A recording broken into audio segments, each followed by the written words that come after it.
Getting into the gym for the first time can be a little bit intimidating, and even if you've been going to the gym for a while, sometimes it's confusing to know where it is that you should start. And while there's not just one program that's best for everyone, I'm going to go over some general programming ideas and concepts that will help you whether you're running a 3, 4, 5, or 6 day a week program. Now, the concepts that we're going to go over are best suited for those who are interested in building athletic qualities like sprinting, jumping in conjunction with a lifting program. However, many of the same concepts will still apply whether you would like to sprint or jump, or you would just like to lift and do general cardiovascular fitness. Two broad overarching concepts include that we generally want to move from faster to slower things in our workout, as well as more complex to simple things. So if I'm prioritizing faster things and I'm interested in sprinting or jumping, I'm generally going to want to prioritize those things first in my workout, putting my sprinting work early, then my jumps. Next, we'd move to our faster rate of force development lifts, which could include Olympic lifts or just weighted jumps. Then we'd move on to our bigger main lifts that are designed to build strength, so choose something that gives you a lot of stability that you can push a good amount of weight with. Next, we'd move on to some movements that supplement those main lifts. For example, if I did a back squat, something like a rear foot elevated split squat, or if I did a bench press, something like an incline press may be an auxiliary lift for those movements. Then, if we're following the concept of going from more complex to simple or from fast to slow, we're going to move on to our accessory movements, which are more simple single joint exercises, which might include things like a calf raise or a knee extension or a bicep curl or tricep extension. And finally, the last thing that we would include on the back end of our program would be some cardiovascular conditioning, or what's also known as general physical preparation.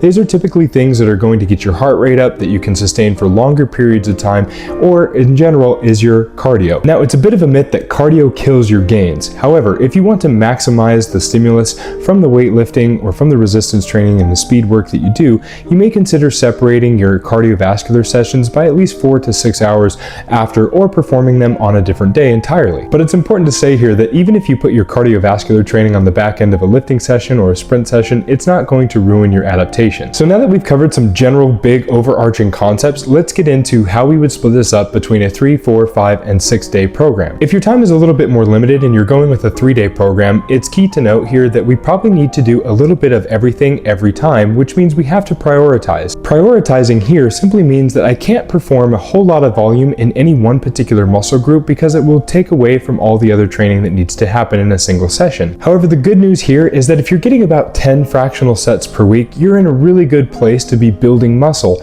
When we say fractional sets, we simply mean that something like a bench press, which also works the triceps, would count as a half of a set of a tricep workout. However, a tricep extension, which is an isolated tricep movement, would count as a full set. This would be similar for something like a squat, where it would be half a set of quads because it's still working the quads but also works other muscle group, whereas a leg extension machine would just be one full set of a quad. Now, you can perform even less volume if your primary interest is strength, as recent research has shown that about one hard set per week is enough to stimulate strength. However, doing more sets will likely yield a better result, so around 5 or more sets per week is going to be a great spot. So for a 3 days per week program, I would try to get warmed up as quickly as possible and do some acceleration work. This is shorter distance, maybe sled work, maybe running up a hill, but generally trying to work on my acceleration mechanics between 80 and 120 meters per session. Then if I'm getting into plyometrics like small jumps or bigger jumps, I'm going to count ground contacts versus distance. In general, a single plyometric session can be anywhere from about 140 contacts all the way up to 300 or 350 contacts. However,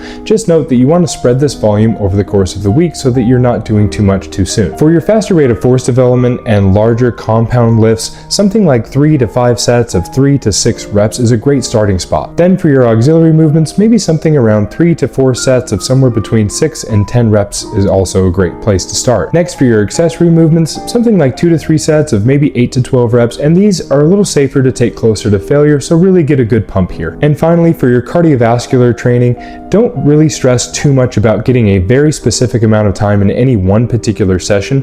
Really, cardiovascular gains is the aggregation of volume over the course of the week, and you'll respond well as long as you're getting the time that you've set out to get in some point in the week. So generally speaking, around an hour and a half to 2 hours is a great place to start. And if you're breaking that up into 20 to 30 minute intervals per set, I think you're going to be doing pretty good. Then for my second session in a 3-day program split, I want to be emphasizing maximum velocity sprinting.